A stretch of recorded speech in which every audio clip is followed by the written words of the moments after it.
Dear students, मैं हूँ Mrs Hibatur Rauf, assistant professor physics. आज हम पढ़ेंगे चैप्टर नंबर 13 और आज का हमारा टॉपिक है ओहम्स लॉ।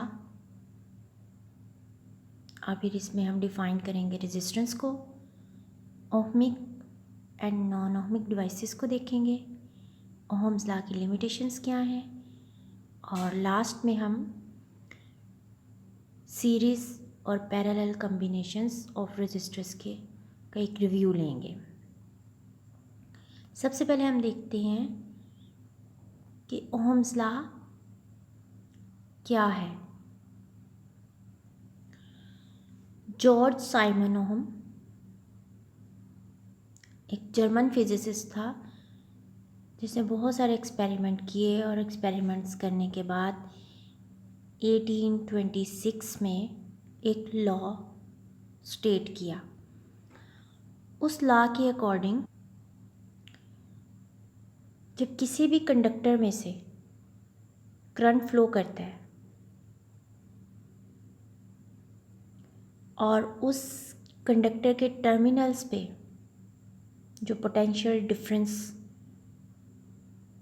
मौजूद होता है वो करंट उस पोटेंशियल डिफरेंस के डायरेक्टली प्रोपोर्शनल होगा।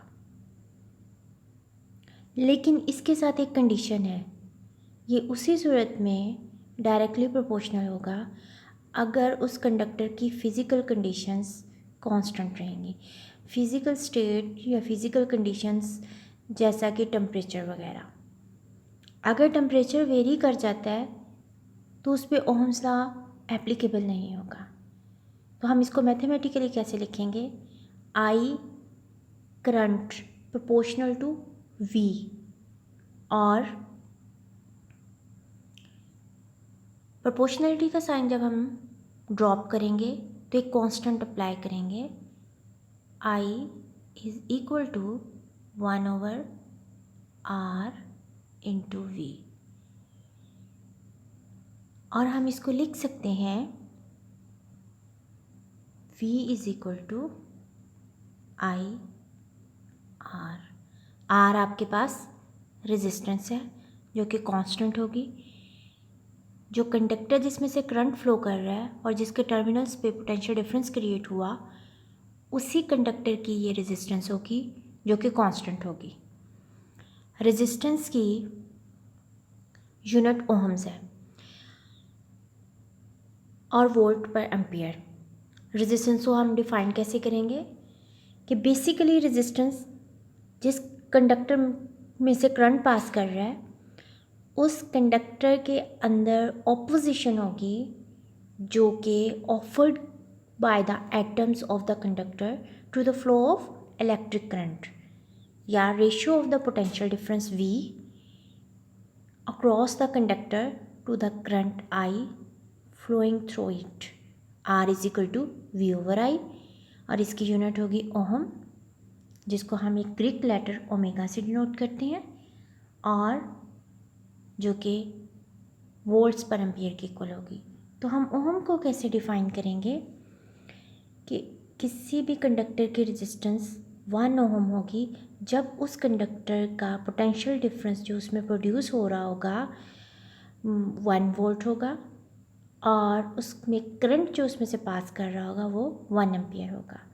So a measure of how much a conductor resist the flow of electricity, a good conductor has a low resistance, यानी जो बहुत अच्छा कंडक्टर होगा उसमें से करंट इजीली पास करेगा, और करंट उसी वक्त कंडक्टर में से इजीली पास कर सकता है जब उसकी रेजिस्टेंस कम होगी।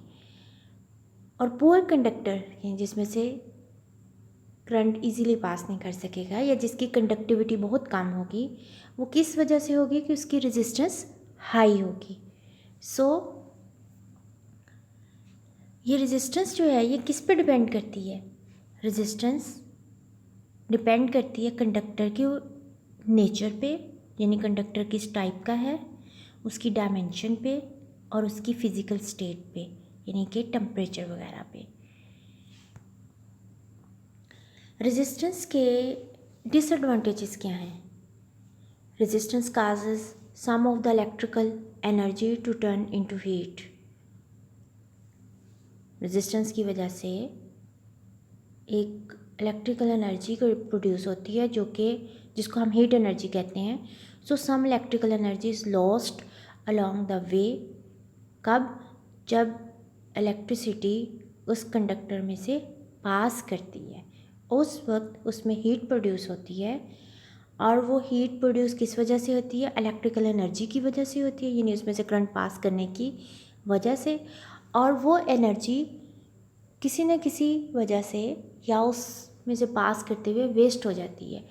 तो ये एनर्जी का वेस्ट होना मीन्स वेस्ट होने से मुराद वो हीट में कन्वर्ट हो जाती है, वो हीट यूटिलाइज नहीं हो रही होती। तो ये रेजिस्टेंस का एक डिसएडवांटेज है। अगर हम इस हीट को यूज़ कर लें तो फिर ये इसका एडवांटेज बन जाएगा। वो यूज़ कहाँ होगी? हम हीटिंग इफ़ेक्ट पढ़ चुके हैं पीछे। हीटिंग इफ़ेक्ट में हमने यही चीज़ पढ़ाई कि हम जो करंट पास करते हुए कंडक्टर में से हीट प्रोड्यूस होती है, उस हीट को हम कहाँ कहाँ यूज़ कर सकते हैं और वो क्यों प्रोड्यूस होती है। Advantages of resistance. Resistance allows us to use electricity for heat and light. The heat is generated from electric heaters or light that we get from light bulbs is due to the resistance of the wire. In a light bulb, the current flowing through a resistance filament causes it to become hot and then glow. यानी bulb का जो filament है वो जब उसमें से current pass करता है, उस फिलामेंट की जो रेजिस्टेंस है उसकी वजह से वो गर्म हो जाता है और हीट अप होने की वजह से, हॉट होने की वजह से वो ग्लो करना शुरू कर देता है। तो ये थे इसके एडवांटेजेस। लिमिटेशंस क्या है? ओहम्स लॉ कहाँ एप्लीकेबल नहीं होगा, कहाँ जाके ओहम्स लॉ फेल होगा और क्यों? जब किसी कंडक्टर में टेम्परेचर चेंज हो जाएगा तो ओहम्स लॉ वहाँ पे एप्लीकेबल नहीं होगा, वहाँ लिमिटेड होगा। If temperature changes Ohm's law can not be applicable. Number 2, not applicable for non metallic conductors. ऐसे कंडक्टर्स जो मेटेलिक्स नहीं हैं उन पे ये एप्लीकेबल नहीं है। और इसके अलावा ऐसे डिवाइसेस जिनका ग्राफ जो है वो लीनियर नहीं होता, यानी सेमीकंडक्टर डायोड, जीनर डायोड वगैरह, इनमें जब करंट पास करते हैं तो करंट और वोल्टेज डायरेक्टली प्रोपोर्शनल सिर्फ इस वजह से नहीं होती कि उसकी फ़िज़िकल स्टेट्स जो हैं चेंज हो जाती हैं और ग्राफ नॉन लीनियर होता है। तो ऐसे डिवाइसेस पे भी ओहम्स लॉ एप्लीकेबल नहीं होता। ओहम्स लॉ का जो ग्राफ है हमने देखा वो स्ट्रेट लाइन में है कि V और I के दरमियान हम ग्राफ ड्रा करेंगे और हम देखेंगे जो स्लोप होगा वो 1/r की इक्वल होगा, वो बिल्कुल स्ट्रेट लाइन में होगा। तो यहाँ पे हम एक डिफरेंस देखेंगे कि ओहमिक और नॉन ओहमिक डिवाइसेस कौन कौन से होते हैं। ओहमिक डिवाइसेस वो होंगे जिसमें for which Ohm's law holds good. और नंबर 2, ओहमिक डिवाइसेस में जो ग्राफ बनेगा V और I में वो स्ट्रेट लाइन होगा। नंबर 3, ओहमिक डिवाइसेस के एग्जाम्पल है कंडक्टर्स। नॉन ओहमिक डिवाइसेस कौन से होंगे? ऐसे डिवाइसेस जिसमें जो ओहम्स लॉ को ओबे नहीं करेंगे। नंबर 2, ऐसे डिवाइसेस जिसमें जो ग्राफ है वो स्ट्रेट लाइन नहीं होगा। आपके सामने ये डायग्राम बनी हुई है, ग्राफ बना हुआ है, आप देख सकते हैं दोनों ग्राफ्स को, एक लीनियर है एक नॉन लीनियर है। ओहमिक डिवाइसेस में रेजिस्टेंस कांस्टेंट रहेगी, नॉन ओहमिक डिवाइसेस में रेजिस्टेंस कांस्टेंट नहीं रहती। ओहमिक डिवाइसेस में टेम्परेचर कांस्टेंट होता है, नॉन ओहमिक डिवाइसेस में टेम्परेचर वेरी कर जाता है, यानी फिजिकल स्टेट्स कांस्टेंट नहीं रहती। और नॉन ओहमिक डिवाइसेस की एग्जांपल्स हैं फिलामेंट ऑफ बल्ब और सेमीकंडक्टर डायोड, ये इसकी एग्जांपल्स हैं। रेजिस्टेंस किस पर डिपेंड करती है? जैसे अब मैं पीछे भी बता चुकी हूँ, the value of resistance of the conductor depends upon the nature of the conductor, dimensions of the conductor और physical state of the conductor. Physical state में जैसे कि टेम्परेचर की हमने बात की। ये आपके पास एक फार्मूलाज का एक टेबल है कि अगर ओहम्स लॉ को हमने पावर की फॉर्म में डिफ़ाइन करना हो तो कैसे होगा, करंट फाइंड करना हो तो क्या होगा, वोल्टेज फाइंड करनी होगी तो रेजिस्टेंस ओहम्स में, तो आप देख सकते हैं इसके 4 पार्ट्स बने हुए हैं। ये आपके पास जो है ये पावर के लिए P is equal to I square R, P is equal to V square over R, P is equal to V I. और ये आपके पास करंट है। अगर आपने करंट फाइंड करना है तो I किसके इक्वल होगा, V over R, P over V और under root P over R। अगर वोल्टेज फाइंड करनी है, सॉरी रेजिस्टेंस फाइंड करनी है, तो रेजिस्टेंस किसके इक्वल होगी, V square over P, V over I, P over I square. और अगर आपने वोल्टेज फाइंड करनी है, पोटेंशियल डिफरेंस फाइंड करना है, तो पोटेंशियल डिफरेंस इन वोल्ट्स, तो आप देख सकते हैं इसका फार्मूला होगा V is equal to I R, V is equal to P R under root और V is equal to P over I. ये डिफरेंट फार्मूलाज दिए हुए हैं ओहम्स लॉ में, कौन कौन से फार्मूलाज पावर, करंट, रेजिस्टेंस और वोल्टेज की फॉर्म में आते हैं। नेक्स्ट है आपका टॉपिक कम्बिनेशन ऑफ रेजिस्टेंसेस। एक रिव्यू लेंगे। 2 तरह के हमारे पास कम्बिनेशन हैं, यानी रेजिस्टेंसेस को हम 2 तरह से कनेक्ट कर सकते हैं सर्किट में, सीरीज़ कम्बिनेशन और पैरेलल कम्बिनेशन। सीरीज़ सर्किट और पैरेलल सर्किट में हम आगे डिफरेंस भी देखेंगे। सीरीज़ सर्किट में हम रेजिस्टेंसेस को पकड़ के एक लाइन में जोड़ देते हैं और फर्स्ट टर्मिनल वायर जिसके साथ हम जोड़ेंगे, तार का पहला टर्मिनल और आखिरी रजिस्टर जुड़ने के बाद जो लास्ट टर्मिनल होगा, उन दोनों टर्मिनल्स के दरम्यान में हम डिवाइस लगा देंगे, यानी बैटरी लगा देंगे। सीरीज सर्किट में करंट की वैल्यू सेम होगी, वोल्टेज डिफरेंट होगी, वोल्टेज डिवाइड होगी। पैरेलल सर्किट में हम रेजिस्टेंसेस को एक पैरेलल फॉर्म में, जैसे ये देखिए कि एक लाइन में नहीं होगी, एक लाइन में एक रेजिस्टेंस, नेक्स्ट लाइन में दूसरी रेजिस्टेंस, उससे नेक्स्ट में थर्ड रेजिस्टेंस, तीनों रेजिस्टेंस के टर्मिनल्स को, दोनों टर्मिनल्स को दोनों तरफ से हम कनेक्ट करेंगे। कनेक्ट करके और हम उसको बैटरी के साथ कनेक्ट कर देंगे। ये हमारा एक पैरेलल कम्बिनेशन बनेगा। पैरेलल कम्बिनेशन में वोल्टेज सेम होगी लेकिन करंट डिफरेंट होगा। तो अब हम इसको एक रिव्यू देखते हैं कि हम कैसे इसकी इक्विवेलेंट रेजिस्टेंस कैलकुलेट करेंगे। अगर बहुत सारी रेजिस्टेंसेस सर्किट में लगी हुई हों तो हम उनका सम कैसे लेंगे, जिसको हम इक्विवेलेंट रेजिस्टेंस कहते हैं। Resistance in series when 2 or more resistance are connected and end to end consecutively, एक के बाद एक, there are said to be connected in series. When a number of resistors connected in series are joined to the terminal of the battery, then each resistance has a different potential difference. अब जब current pass करेगा उसमें से, तो हर resistance के ऊपर potential drop हो जाएगा, और इट मीन्स कि हर रेजिस्टेंस पे पोटेंशियल की वैल्यू डिफरेंट होगी। लेकिन करंट तीन रेजिस्टेंसेस हैं, 4 हैं या जितनी भी हैं, सब में करंट की वैल्यू सेम होगी। Then each resistance has a different potential difference across it trends which depends on the value of resistance. ये कितनी रेजिस्टेंस होगी उतना उस पर पोटेंशियल ड्रॉप होगा। But the total potential difference across all the ends of all the resistors in series is equal. यानी अगर आपके पास सर्किट में पोटेंशियल V है और 3 रेजिस्टेंसेज हैं, हर रेजिस्टेंस पे V1, V2, V3 इस तरह ड्रॉप हुआ है, तो टोटल पोटेंशियल V किसके इक्वल होगा, V1 plus V2 plus V3 के इक्वल होगा। When a number of resistors are connected in series, then the same current flows through the each resistance. यानी इसमें 3 आप पॉइंट्स बताए हुए हैं। एक ये कि जब हम सीरीज़ में कनेक्ट करते हैं तो एंड टू एंड कंसेक्टिवली हम रेजिस्टेंसेस को कनेक्ट करते हैं, इसको सीरीज़ कम्बिनेशन कहते हैं।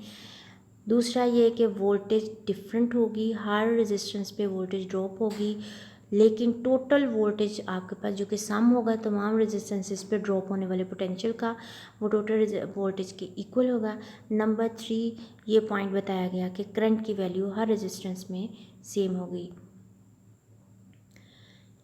अब आपके पास ये डायग्राम है। इस डायग्राम में जो रेजिस्टेंस दिखाई हुई है, 3 रेजिस्टेंसेज हैं, R1, R2, R3, और इन तीनों को सीरीज़ में एक के बाद एक, दूसरी फिर तीसरी कनेक्ट करके वोल्टेज के, यानी वोल्टेज सोर्स के साथ कनेक्ट कर दिया, बैटरी के साथ जिसका पोटेंशियल V है। टर्मिनल्स पे पोटेंशियल डिफरेंस V है, पॉजिटिव और नेगेटिव टर्मिनल शो कर रहा है। करंट हायर से लोअर यानी पॉजिटिव से नेगेटिव की तरफ जा रहा है। आप देख सकते हैं कि R1 पे जब V पोटेंशियल, यहाँ से करंट आई और V पोटेंशियल इधर से आई फ्लो किया, R पे गया, R पे जाके जो पोटेंशियल ड्रॉप हुआ वो V1 है, R2 पे जाके V2 होगा, R3 पे V3। The figure shows three resistances R1, R2, R3 connected in series. Now suppose potential difference across resistances R1 पे V1, R2 पे V2 and R3 पे V3. Let the potential difference across the battery be V. Then V किसके equal हो जाएगा? V1 plus V2 plus V3। Ohm's law apply करेंगे, V is equal to I R. First resistance के लिए होगा V1 is equal to I R1, क्योंकि I current series में same है इसलिए I हमारे पास कांस्टेंट रहेगा। V2 is equal to I R2, V3 is equal to I R3। अब यही V1, V2, V3 की वैल्यू हम इस वाले इक्वेशन में, यानी V is equal to V1 plus V2 plus V3 वाली इक्वेशन में तीनों की वैल्यूज पुट कर देंगे।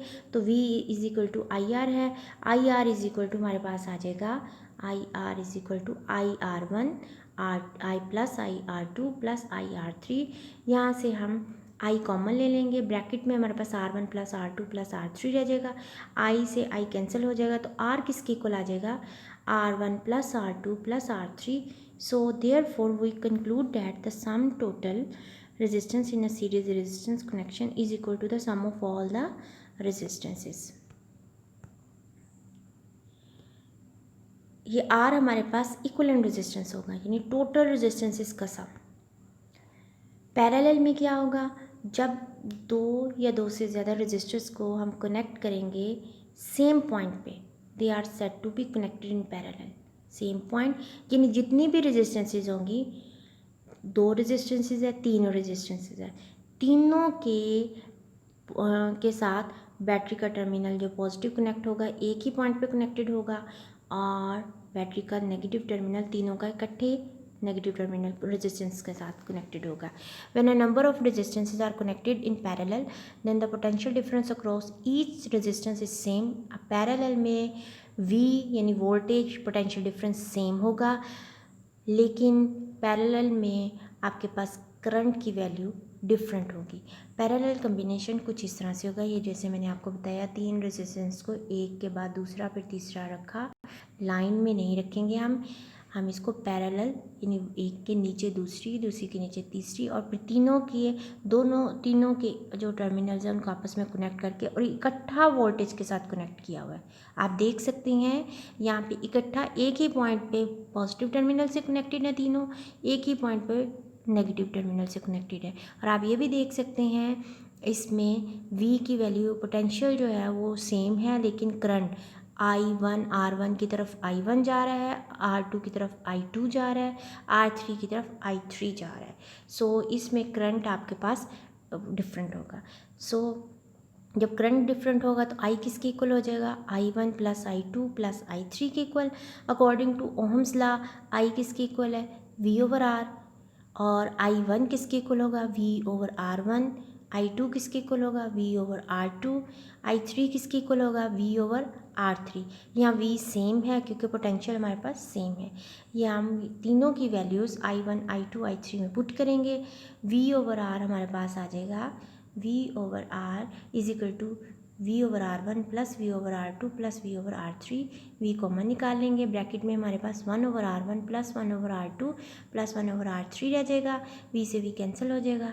1 over R is equal to 1 over R1 plus 1 over R2 plus 1 over R3 आ जाएगा। ये 1 ओवर R आपके पास इक्विवेलेंट रेजिस्टेंस यानी total resistance of the circuit है, जो किसके इक्वल है?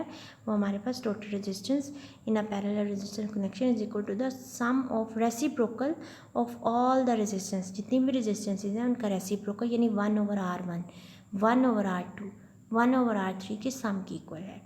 ये था आपका रेजिस्टेंसेस जो तीन कम्बिनेशंस पैरेलल और सीरीज़ में। अब हम ये देखते हैं इनमें एक डिफरेंस क्या है। इक्विवेलेंट रेजिस्टेंस सीरीज़ में होगी तो उसकी value more than the highest register होगी। ये जो सर्किट में अगर तीन रेजिस्टेंसेज हैं, एक 1 ओहम की, एक 2 ओहम की, एक 3 ओहम की, जो इक्विवेलेंट रेजिस्टेंस आएगी वो 3 से ज़्यादा आएगी अगर सीरीज़ कम्बिनेशन है, 3 से ज़्यादा आएगी, 3 से कम नहीं। यानी R की वैल्यू जो कि टोटल रेजिस्टेंस थी, सम ऑफ ऑल द रेजिस्टेंसेज थी, R की वैल्यू सीरीज़ कम्बिनेशन में सबसे ज़्यादा रेजिस्टेंस जो हमने सर्किट में यूज़ की उससे ज़्यादा आएगी। पैरेलल में जो सबसे लेस वैल्यू होगी, जो कि सपोज हमने 1 कहा, तो इक्विवेलेंट रेजिस्टेंस 1 से कम आएगी। अमाउंट ऑफ करंट, सीरीज़ में current is less as resistance is more. अगर रेजिस्टेंस ज़्यादा होगी तो करंट की वैल्यू कम होगी, बट पैरेलल में करंट की वैल्यू ज़्यादा होगी अगर रेजिस्टेंस की मैग्नीट्यूड ज़्यादा होगी। Switching on and off, switching मतलब on and off. If one is appliance is switched off, अगर हमारे पास कोई भी से, जैसे सपोज बल्ब है, हमने सीरीज़ में कनेक्ट किए हुए हैं, अगर कोई एक ऑफ करेंगे तो others also do not work, बाकी के भी काम नहीं करेंगे क्योंकि वो सीरीज़ में। लेकिन पैरेलल में अगर हम एक को ऑफ़ करेंगे, जिसको हम ऑफ़ करेंगे सिर्फ वही ऑफ़ होगा, बाकी उसके साथ जो नीचे उसके 2 लगे हुए 3 बल्ब लगे हुए हैं वो ऑन ही रहेंगे।